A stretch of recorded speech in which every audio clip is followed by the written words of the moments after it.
warahmatullahi wabarakatuh. Kami dari kelompok 8 akan mempresentasikan tugas kami untuk memenuhi tugas ujian tengah semester pada mata kuliah Teori Kebijakan Publik. Baik, langsung saja. Sebelumnya, perkenalkan nama saya Anissa Putri Jufani sebagai pemateri. Saya Amanda Safitri sebagai pemateri. Saya Desi Aswalida sebagai pemateri. Saya Sefita Syafila sebagai pemateri. Saya Situela Aliza sebagai pemateri. Langsung saja kita masuk kepada materinya.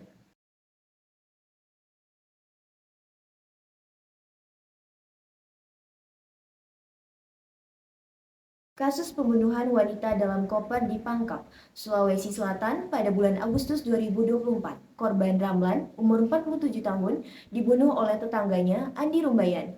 Dibunuh dan kemudian memasukkan jasadnya di dalam koper merah. Pelaku membawa kabur uang dan motor korban. Baik di sini ada data dari kasus tersebut. Korban Ramlan, umur 47 tahun, warga Kabupaten Jeneponto, Sulawesi Selatan. Pelaku Andi Rumbayan, 37 tahun, tetangga korban.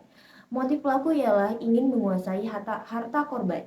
Kronologinya, pelaku berniat mencuri barang berharga di kos korban, namun akhirnya melakukan pemerkosaan dan pembunuhan.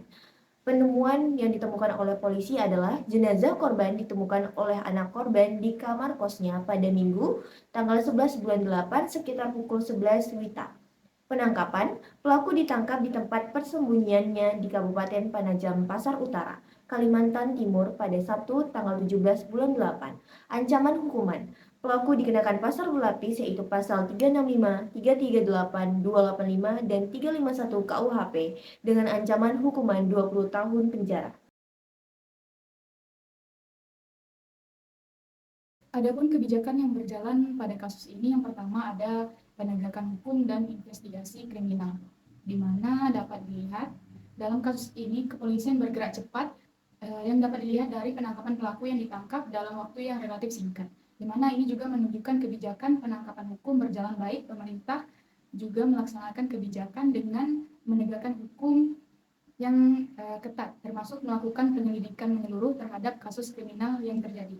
Kebijakan ini juga merupakan upaya dalam menjaga ketertiban.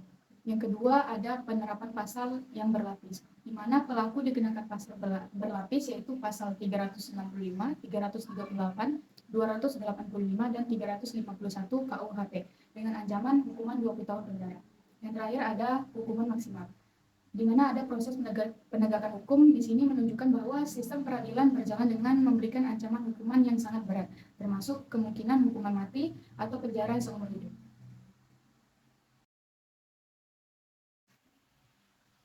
Adapun kebijakan yang perlu diperbaiki dan ditinjau ulang, yang pertama, penegakan hukum dan pencegahan kekerasan. Pemerintah perlu memperkuat perlindungan hukum bagi perempuan, termasuk penegakan Undang-Undang Perlindungan Perempuan dan Anak, serta peningkatan sanksi bagi pelaku kekerasan gender. Pemerintah Indonesia memiliki berbagai kebijakan dan undang-undang yang melindungi perempuan dari kekerasan, seperti Undang-Undang Penghapusan Kekerasan dalam Rumah Tangga atau PKDRT dan RUU Penghapusan Kekerasan Seksual UU TPKS. Yang kedua, edukasi masyarakat dan sosialisasi. Kampanye dan edukasi publik tentang kesetaraan gender serta dampak kekerasan terhadap perempuan harus ditingkatkan untuk mengurangi kejadian serupa. Yang ketiga, perbaikan sistem pelaporan dan perlindungan. Penyediaan layanan pelaporan yang aman dan mudah diakses seperti hotline darurat dan rumah perlindungan sangat penting untuk memastikan korban merasa aman melapor. Program-program seperti pusat layanan terpadu P2T, P2A di daerah perlu dioptimalkan agar perempuan yang terancam kekerasan bisa mendapatkan bantuan sebelum kasus seperti ini terjadi. Yang keempat, pemantauan daerah rawan. Peningkatan pemantauan di wilayah-wilayah yang rentan terhadap tindak kriminalitas dengan lebih baik banyaknya CCTV dan patroli polisi.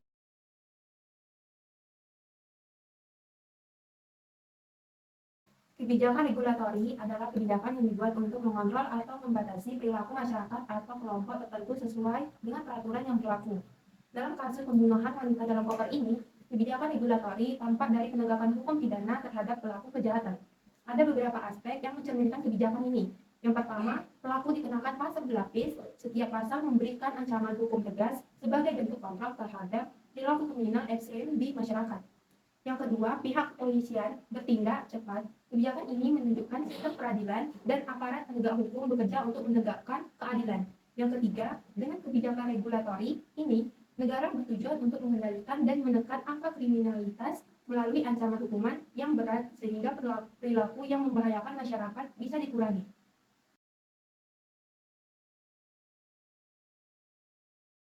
Caranya berfokus pada penyesuaian dan peningkatan kebijakan yang sudah ada dalam mode inkremental. Perubahan dilakukan bertahap dan mengikuti kebutuhan yang muncul, bukan dengan perubahan drastis atau menyeluruh. Seperti pencegahan dan edukasi masyarakat, yaitu sosialisasi bahaya kekerasan, pelatihan identifikasi kekerasan, dan edukasi keamanan diri untuk perempuan. Selanjutnya, sistem pelaporan dan tindakan cepat, yaitu layanan pelapor 24/7, perlindungan identitas pelapor dan respon cepat oleh aparat penegak hukum. Selanjutnya, penegak hukum dan sanksi berat, yaitu sanksi hukum tegas bagi pelaku kekerasan ekstrim, perlindungan bagi korban dan sanksi dan penanganan khusus pada kasus dengan kekerasan ekstrim. Selanjutnya, rehabilitas korban dan keluarga, yaitu dukungan psikologis untuk keluarga korban, bantuan hukum bagi keluarga korban, dan dukungan finansial bagi keluarga yang membutuhkan. Selanjutnya, evaluasi dan pengawasan kebijakan, yaitu monitoring dan evaluasi tahunan, dan publikasi laporan kasus kekerasan. Baik, kesimpulan kita yaitu dalam kasus ini, penegakan hukum dalam kasus ini cukup efektif, mulai dari penyelidikan hingga ancaman hukuman yang maksimal. Namun, kebijakan preventif yang lebih kuat untuk mencegah kekerasan terhadap perempuan masih kurang terlihat. Untuk mencegah kejadian serupa, diperlukan kebijakan tambahan berupa peningkatan edukasi tentang kekerasan gender, perbaikan sistem pelaporan yang lebih aman dan mudah diakses, serta pengawasan yang lebih ketat di daerah-daerah rawan kejahatan. Dengan kasus ini termasuk kebijakan regulatori. Negara bertujuan untuk mengendalikan dan menekan angka kriminalitas. Dalam kasus ini juga masuk dalam konteks model kebijakan inkremental yang menyesuaikan kebijakan berdasarkan kebutuhan yang muncul, bukan dengan perubahan drastis atau menyeluruh. Baik, sekian dari kelompok 8 dalam penyampaian materi. Apabila ada kesalahan, kami mohon maaf. Kami tutup dengan wassalamualaikum warahmatullahi wabarakatuh.